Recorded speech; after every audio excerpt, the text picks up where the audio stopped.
ইনশাল্লাহ পৃথিবীর কোনো শক্তি নাই এই নির্বাচনকে ডিসরাপ্ট করার মতো। বাংলাদেশের মানুষ নির্বাচনের জন্য অধীর আগ্রহে আছে, কোনো ধরনের কোনো চ্যালেঞ্জ কিছু না, কোনো ধরনের। আর যারা আইন শৃঙ্খলা অবনতি করার চেষ্টা করবে, আপনারা দেখেছেন কালকে আমরা কয়েকজনকে অ্যারেস্ট করা হয়েছে। যারা এটা করবেন, যারা আইন হাতে তুলে নেওয়ার চেষ্টা করবেন, কঠোর হাতে দমন করা হবে।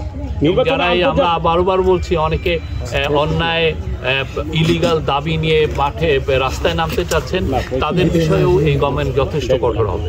আমরা সবাইকে আহ্বান করছি, যারাই ভালো অর্গানাইজেশন, যাদের রেপুটেশন আছে ইন্টারন্যাশনালি ইলেকশন অবজারভেশন করার, যাদের রেপুটেশনে, তাদেরকে আমরা আহ্বান করছি। তারা অনেকে আসছেন, আপনি জানেন ইউরোপিয়ান ইউনিয়ন আমাদের খুব ভালো বন্ধু, একটা পার্টনার।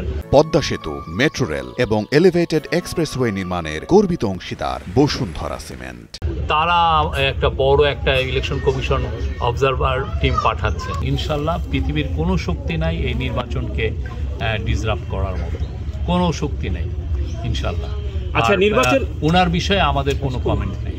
আমরা নির্বাচন কমিশনের সাথে, নির্বাচন কমিশনকে আমরা যা ওদের অ্যাসিস্ট্যান্স রাখছে, যা সাপোর্ট লাগছে, আমরা সবগুলোই তাদেরকে দিচ্ছি। আমাদের সাথে তাদের একটা খুব ভালো ওয়ার্কিং একটা রিলেশনশিপ তৈরি হয়েছে, এবং আমাদের সরকার এবং নির্বাচন কমিশন দুইটা প্রতিষ্ঠানেরই মূল লক্ষ্য হচ্ছে জাতিকে একটা খুবই সুন্দর, free, fair, peaceful, credible, participatory একটা ইলেকশন উপহার দেওয়া।